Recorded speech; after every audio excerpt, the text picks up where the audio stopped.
Good morning, thriving warriors. Here we are. It's the start of another week number 4 in our 4-week neuroscience-oriented approach to success. Today is May 15th, 2023. The temperature is currently 63 here in Pahrump. The high today is going to be 94.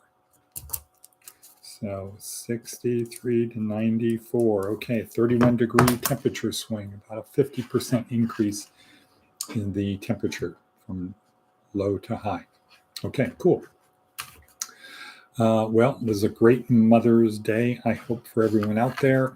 But here we are at Department of Career Services, where our goal is to help you on your journey from point A to point B, from Someday Isle to Successlandia.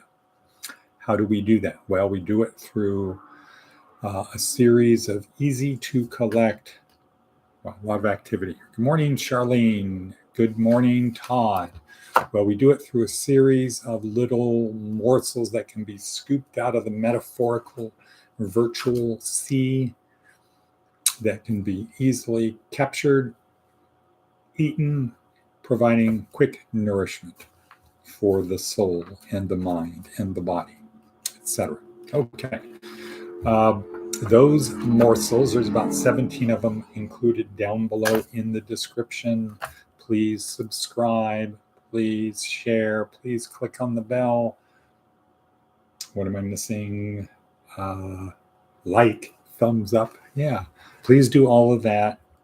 You know the thing. Okay. So this is week 4, day 1 in our neuroscience-oriented approach to success, which I'll have to bring the book out at some other time. Time is racing. We don't have time to do that. But so this is day 1, week 4. This is about, now I know about Someday Isle. I know about Successlandia. I know I have to build a boat, how to build the boat. I know I have to get a crew on the boat. And I, in fact, have my crew because I can't get there alone. I can't get to Successville on my own. I need other people helping me in addition to the boat. So I know all of that. And now we're ready to break the champagne bottle against the hull of the ship and set sail. What do I need to do? Not get off course, not have a mutiny, not wreck the boat, not crash the boat. Now that I've got everything in place, now the journey on the water part of the journey, at least, that part now starts. So this is week 4. This is how we not have bad things happen, how we don't have the crew mutiny, how we don't lose our crew, they get sick and die, whatever, how we don't go off course somewhere else. Somebody pulls this way, pulls this that way, going around in circles, how we stay the course heading to our destination. That's what this week is about. And we started with Nancy talking about crisis leadership. But before that, let's start out, have our coffee.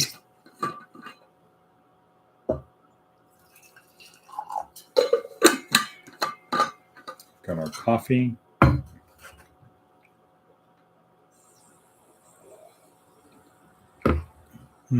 Good cracker. We have our coffee. We have our pen.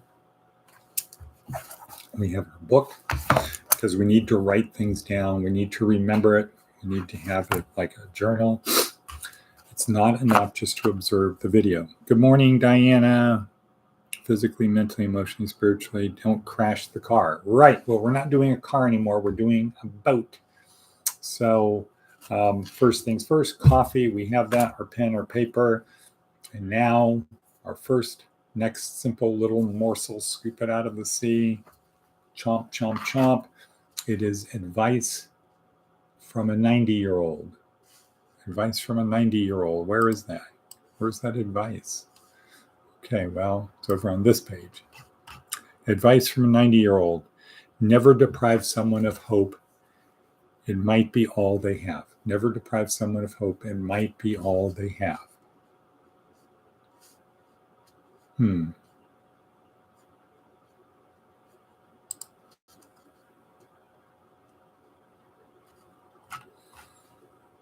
Okay, so I'm trying to get the file up here.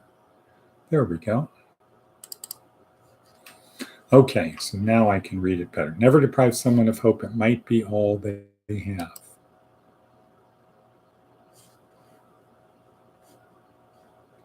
Next, let's move to our attitude of gratitude. So write in your book, I'm so happy and grateful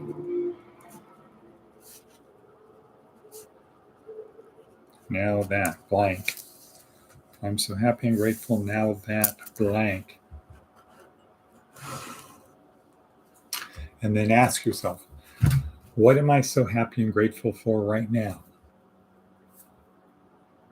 So I can certainly say I'm happy and grateful to be here, to have a place that's nurturing.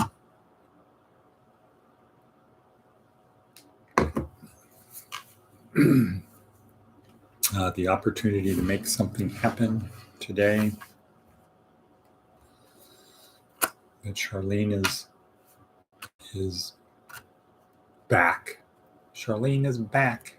She's back to do the stuff she was doing before, in addition to her duties in Tonopah, where we have a new adventure happening in Tonopah. So Charlene is going to be now taking on having the right kind of attitude, the what can I do to help you attitude. Charlene is now going to be doing stuff here and in Tonopah, where we're launching our next big thing, as I have been going into the jails there on Saturdays to minister to the people. So I'm so happy and grateful that Charlene is back, even though it's double duty with Tonopah. And so for the people here, let's think in terms of if Charlene asks you to do something here, do it. If you need something done here, talk to Charlene. Just imagine it's like last week, I wasn't here. Okay, next. Nancy Kane Crisis Leadership. So now we've got our boat. We're in our boat. We're heading out. And this week, we're going to be talking about crisis leadership. We're going to be talking about pure leadership. That's tomorrow. And then the rest of the week, we're going to be talking about what's in between, practical leadership.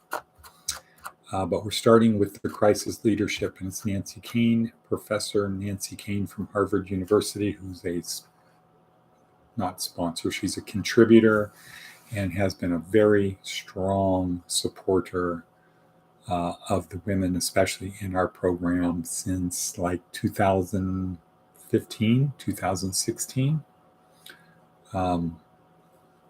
So crisis leadership. Basically, the idea is that the old way of doing things is gone. The old template is gone. Rip it up. The old template was based upon you get a lot of knowledge, get a lot of information. From that information, based upon historical trends and facts and the way things work, we have knowledge and we make decisions from that.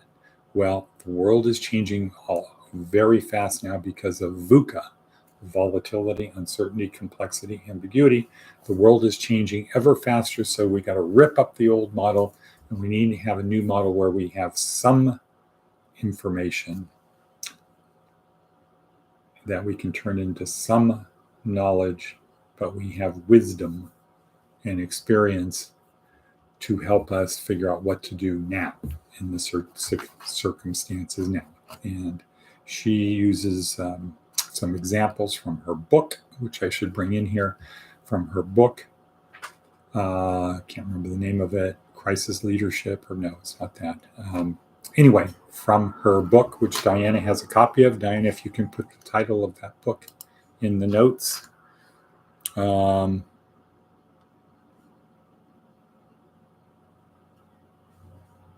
Okay, well, if you can write that down, Diana, that would be great. So, just skipping my mind right now. Anyway, Professor Keene has created a book, and the two people we focus on are Lincoln and Shackleton. Crisis leadership, people in crisis who reached into themselves and became better than they were. So that's today. And there's about 10 breadcrumbs in her video. It's down below. Okay. Next. What's our time? Ooh, 10:38. Got to get going. Okay. Seth Godin. The missing post. I had a great idea for a post. My best blogging of the year, in fact. I worked it all out when I was driving, but when I arrived, it was gone, vanished. So I went searching for it, trying a dozen possible ideas. I never found it, but I did find 5 other posts that never would have been worked out if I hadn't been looking for the other one. That's how snipe hunting works. It's not actually about the snipe. Wow. Okay, that's one to read, ponder. It's sort of on the line of unintended consequences. So I thought I was going to do that. And irony, I thought I was going to do that. This didn't happen, so I ended up doing the other thing instead, which worked out even better. Okay, cool. Fable, the Ass and His Shadow. A traveler had hired an ass to carry him to a distant part of the country. The owner of the ass went with the traveler, walking beside him to drive the ass and point out the way. The road led across a treeless plain where the sun beat down fiercely. So intense did the heat become that the traveler at last decided to stop for a rest, and as there was no other shade to be found, the traveler sat down in the shadow of the ass. Now the heat had affected the driver as much as it had the traveler, and even more, for he had been walking. Wishing also to rest in the shade cast by the ass, he began to quarrel with the traveler, saying he had hired the ass and not the shadow it cast. So you get it? Get the scene? One guy's riding an ass to go from here to there. The driver of the ass is the owner is there to drive the ass and show the way. Gets hot, the traveler needs to take a rest. He wants to sit down in the shade of the ass. The owner of the ass, same thing. So the two soon come to blows. And as they were fighting, the ass took to his heels.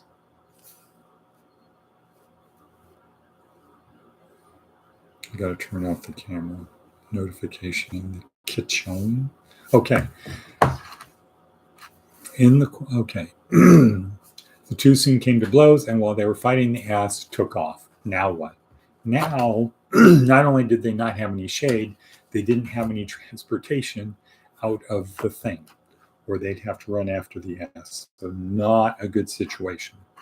So Aesop's moral of the story: in quarreling about the shadow, we often lose the substance. Okay. I will try to say this to you, and I'll try to put it more plainly. If you don't work with your partners, you'll probably lose your ass. Mic drop. Okay. I think enough said on that one. I think that's the moral to the story is if you don't work with your partners, you'll probably lose your ass. And I don't mean the horse. And I don't mean a part of your body. I mean, you're going to lose the whole thing, like what happened to these two guys. Okay, cool. Now we're going to go from there to a prayer, dedication of studies. Father, you are creator of the universe and author of all that surrounds our lives. Send us your spirit of wisdom as we study. Let our efforts lead us to a deeper knowledge of you, of your people, and of your world. May we find you, our creator and Lord, our God and Savior in all things, Father and Son and Spirit. Amen. Okay, cool, great. Okay, let's see, how are we on time? 15 minutes in. What is next? I think it is our... Okay, so Diana doesn't have the title to the book. That's okay. We're almost done. We've got 2 morsels left. Diana, what is your morsel that we're going to grab from the sea? So next morsel, get our net, pull it out, chomp it down. You want to get from point A to point B. Simple, right. Act such that yesterday was the only easy day. Push yourself just a little bit more today. Spend a little bit more time learning, spend a little bit more time praying, spend a little bit more time helping other people, having an attitude of what can I do for you, not what can I get you to do for me. Not self-centered, be outward-centered, because good people will reciprocate. They will repay in kind, as will God. So on the other hand, if you do have an attitude to somebody of what can I do to help you, you actually do it. They don't reciprocate. That should tell you, move on, move on. Title of the book is Forged in Crisis. Right, Forged in Crisis. Okay, and the last morsel, if Charlene is there, if she can share the last morsel with us. So while she's doing that, I'm going to say, so do a little bit more today to help other people. Embrace the suck just a little bit more. Get a little bit more comfortable being uncomfortable. Maybe you can have an attitude of it's going to be hot, so I want to get used to the heat versus I need to run from the heat type of thing. And we could say, were our travelers a little bit tougher? They could have been more like the ass and handled the heat. Good morning, Jeff. Jeff, thinking about bringing the Pugh family down tomorrow. Do we still have that empty room? And what's a good time to call you later today, Jeff, or later this morning? Alrighty then. So Charlene, are you there? Are you there, Charlene? You can't move on without Charlene's help. She's probably in the kitchen getting things ready. Oh, no, Jeff, yes, the room is ready. 9 is good. Great. Okay, I'll let you, if you can, I wouldn't mind if you would call me when it's convenient for you. My time is a little bit more flexible than yours.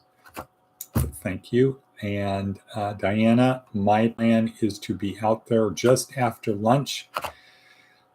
I'm going to take my bed frame, any other boxes we can fit in the Honda. And I have your medicine. I have your prescriptions. I will bring those with me. Okay, so if you put in a good 3 hours this morning boxing things up, you put in a good 3 hours for that, then at lunch, I'll be up there just after lunch. I'll pack it up and you have the rest of the day to do your studies, etc., etc. Okay, so I want to focus on the dining hall. And then next we'll go to the house, the things that are in the house, the books. Okay, boxes of books, package the books up, kitchen stuff. We'll get the house cleaned out, save the barn, not the barn, we'll save the other things for later. Last thing we'll do. Okay, so it's 19 minutes in, and I'm going to say and cut,